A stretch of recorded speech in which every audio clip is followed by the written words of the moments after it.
सियासत एक्सप्रेस को पेश करने में ताउन किया है elite spine and pain management centre.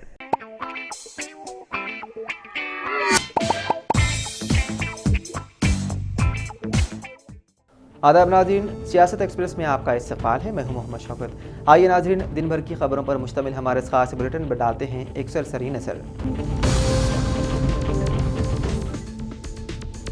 Charminar के पास गणेश विसर्जन के मौके पर बुर्कापोश खातून की मौजूदगी से इलाके में कुछ देर के लिए कशीदगी देखी गई। मंगल 17 सितंबर को गणेश विसर्जन के जुलूस के दौरान चारमीनार पर उस वक्त हल्की सी कशीदगी देखी गई जब बुर्के में मलबूस एक मुबैना गैर मुस्लिम खातून अपने दोस्त के साथ घूमती हुई पाई गई। कुछ नौजवान जो जुलूस को देख रहे थे उनको ये देख कर शक हुआ कि एक दूसरी बिरादरी से ताल्लुक़ रखने वाला लड़का बुर्खापोश खातून के साथ घूम रहा है। जब मुकामी लोगों ने उनसे पूछताछ की तो खातून ने इंकिशाफ किया कि वो गैर मुस्लिम है और अपनी शनाख्त छुपाने के लिए बुर्खा पहनी हुई है। मुकामी लोगों को उन पर शक हुआ और उन्होंने पुलिस एहलकार को इसकी इत्तला दी जो जुलूस में ड्यूटी पर तैनात है। पुलिस ने हसास मामला महसूस करते हुए उन्हें फौरी तौर पर मुकामी पुलिस स्टेशन मुंतकिल कर दिया जहाँ उनसे पूछताछ की जा रही है।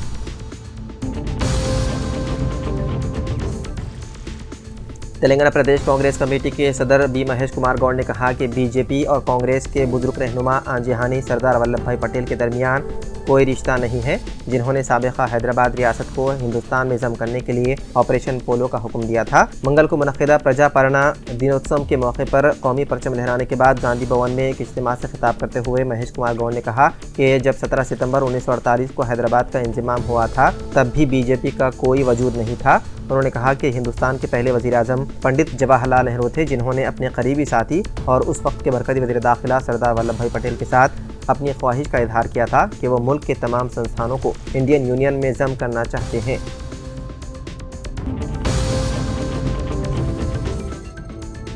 All India Muslim personal law board के जनरल सेक्रेटरी हज़रत मौलाना मोहम्मद फजलुर रहमान मुजद्दिदी ने वदाहती बयान जारी करते हुए बताया कि जेपीसी के हवाले से ईमेल की तादाद की जो खबर सोशल मीडिया पर गर्दिश कर रही है वो सही नहीं है। अभी जेपीसी ने इस तरह का कोई डाटा सिरे से बताया ही नहीं है और ना ही जेपीसी की तरफ से कोई बयान जारी किया गया है। इसलिए हम अपील करते हैं कि मुसलमान किसी गलतफहमी का शिकार ना हो और एक दूसरे को भी तशवीश में पढ़ने का मौका ना दे और ख़ुद भी तशवीश में ना पड़े और गलत खबर को आम करके दूसरे लोगों को परेशानी में ना डाले। वादे है कि गुज़िश्ता दिनों सोशल मीडिया और अखबारात में वक्फ तरमीमी बिल पर तश्कील करदा मुश्तरका पार्लिमानी कमेटी यानी कि जेपीसी के हवाले से यह खबर छापी गई थी कि सिर्फ 84 लाख ईमेल मौसूल हुए हैं। मुस्लिम पर्सनल लॉ बोर्ड ने उस खबर को बेबुनियाद करार दिया।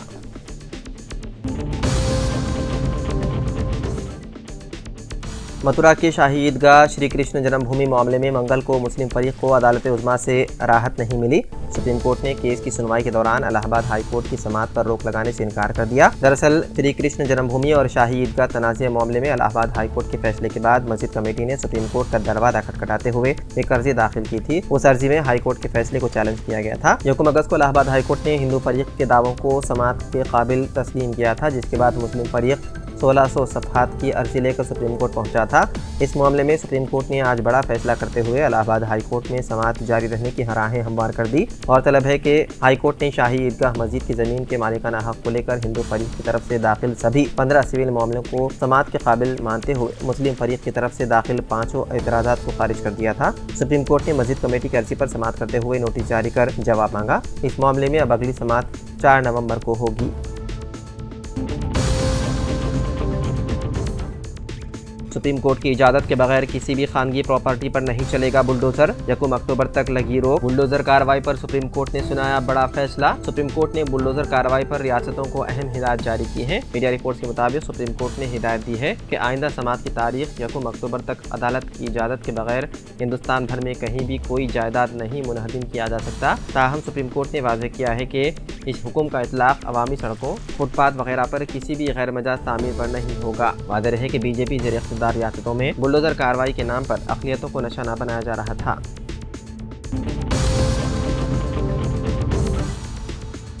इत्तेहाद और फ़िरक़ेवाराना हम आहंगी के एक मजबूत पैगाम के साथ रुकन कानून साज कौंसिल जनाब आमिर अली खान साहब ने आज गणेश जुलूस के दौरान रामकृष्ण थिएटर के रूबरू एबिट्स में साबिक़ कॉर्पोरेटर डी मोहन की तरफ से मुनक़्क़िद करदा अन्नादानम प्रोग्राम में शिरकत की। खैर सगाली का यह अमल गंगा जमनी तहजीब का सबूत है जो हिंदू और मुस्लिम बरादरियों के दरमियान गहरे रिश्ते और मुश्तरका रिवायत की अक्कासी करता है। इस मौके पर रुकन कानून साज कौंसिल ने अपने हाथों से अन्नादानम में शिरकत करने वालों को खाना सर्व किया।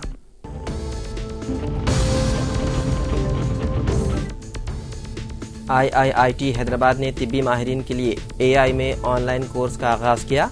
International institute of information technology Hyderabad ने national academy of medical science और आई हब डाटा के ताउन से 12 हफ्ते का ऑनलाइन कोर्स शुरू किया है। इसका उन्वान है AI फॉर मेडिकल प्रोफेशनल्स। ये कोर्स सेहत की देखभाल फराहम करने वालों को तिब्बी तरबियात में मसनूई जहानत यानी कि AI से फ़ायदा उठाने, मरीजों की देखभाल और ऑपरेशनल कारकर्दगी को बढ़ाने के लिए इल्म और महारत से आरास्ता करने के लिए डिज़ाइन किया गया है। बताया गया है कि इस कोर्स के तकमील के बाद सर्टिफिकेट भी दिया जाएगा।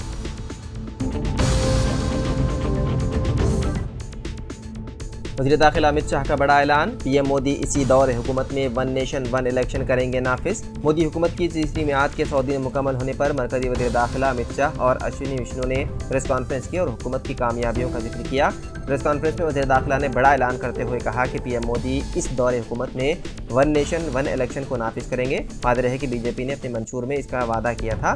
इसके साथ ही यौम आज़ादी के मौके पर वज़ीर आज़म मोदी ने लाल किले की फसील से दी गई अपनी तकरीर में 1 नेशन 1 इलेक्शन का जिक्र किया था। उन्होंने उस वक्त कहा था कि साबिक़ सदर रामनाथ कोविंद की सदारत में कमेटी बनाई गई थी जिसने अपनी रिपोर्ट पेश कर दी है। इसी दौर में 1 नेशन 1 इलेक्शन होंगे।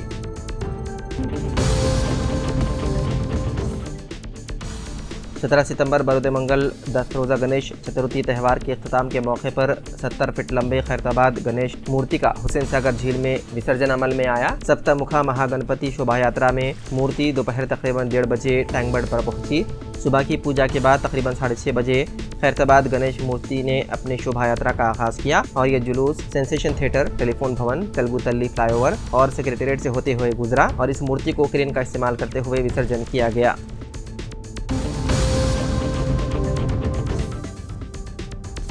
आतिशी को दिल्ली का नया वज़ीर आला बनाया जा रहा है। आम आदमी पार्टी कानून साज मीटिंग में उनके नाम को मंजूरी दे दी गई। आम आदमी पार्टी ने इसका ऐलान भी कर दिया है। अब दिल्ली के वज़ीर आला अरविंद केजरीवाल शाम 4:30 बजे LGV सक्सेना से मुलाकात करेंगे। तवक्को है कि इस दौरान केजरीवाल वज़ीर आला के ओहदे से इस्तीफा दे देंगे।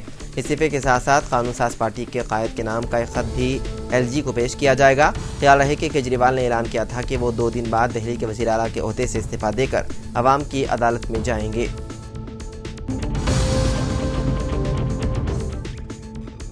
तेलंगाना हुकूमत ने खलीजी ममालिक में काम करने वाले तेलंगाना के अफराद की बहबूद के लिए एक और अहम फैसला लिया है। खलीजी ममालिक में मरने वालों के लवाहिकीन को 5 लाख रुपए एक्सग्रेशिया देने का फैसला किया। इस सिलसिले में सरकारी अहकामात जारी किए गए। मजीद बरे-आ खलीजी कारकुनों के फलाह बहबूद के लिए एक मुशावरती कमेटी तश्कील दी जाएगी। प्रवासी प्रजावानी के नाम से शिकायत मौसूल की जाएंगी। रियासती हुकूमत की जानिब से यह फैसला तेलंगाना के मुख्तलिफ अजला से खलीजी ममालिक में परेशान हाल अफराद और मुख्तलिफ वजूहात की वजह से अमवात के वाक़यात को मद्देनजर रखते हुए उनके अहल खाना की किफ़ारत के लिए लिया गया है। मजीद ये कि वज़ीर पूनम प्रभाकर ने हाल ही में ऐलान किया कि उनके बच्चों को रिहायशी स्कूलों में तालीम के मौक़े फराहम किए जाएंगे।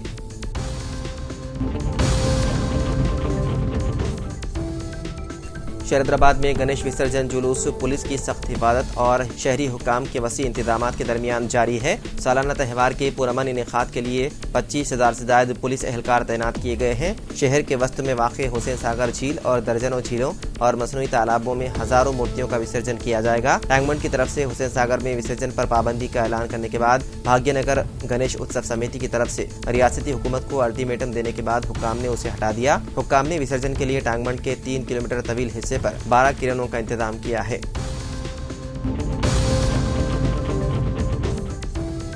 तेलंगाना के जिले खम्मम में नौजवान लड़की की डेंगू बुखार से हो गई मौत। तफसीलात के मुताबिक खम्मम जिले के दोमुगुड़म मंडल से ताल्लुक रखने वाली 21 साला जयाप्रदा नामी लड़की डिग्री फाइनल ईयर में ज़ेर तालीम है। एक हफ्ता कबल वो डेंगू बुखार में मुब्तला हो गई, जिस पर उसे मदरसलम की खानगी अस्पताल में दाखिल कराया गया था। उसके बावजूद उसकी सेहत में कोई तब्दीली नहीं आई, जिस पर उसे खम्मम के खानगी अस्पताल मुंतकिल कर दिया गया, जहां 3 दिन इलाज के बाद इतवार की रात उसकी मौत हो गई। बताया जाता है कि जयाप्रदा की चंद दिन में शादी होने वाली थी और उसकी मंगनी भी हो गई थी। तेलंगाना के कई अजला में गुज़िश्ता चंद दिनों से डेंगू बुखार की वबा चल रही है और डेंगू बुखार से अब तक कई बच्चों की हो गई है मौत।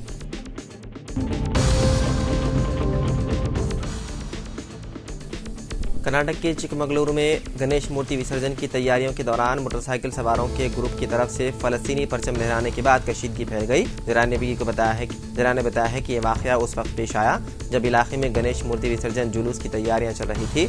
इस वाक़े पर हिंदू नवाज ग्रुपों ने नाराज़गी का इज़हार किया। इस वाक़े से मुतालिक सोशल मीडिया पर वायरल होने के बाद शहर में कशीदगी फैल गई।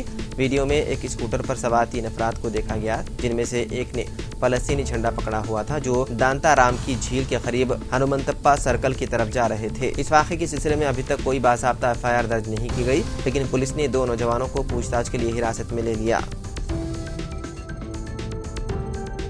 तो नाज़रीन, सियासत एक्सप्रेस में फिलहाल इतना ही। मजीद खबरों के लिए आप देखते रहिए सियासत TV। फिलहाल मुझे दें इजाज़त। खुदा हाफिज़।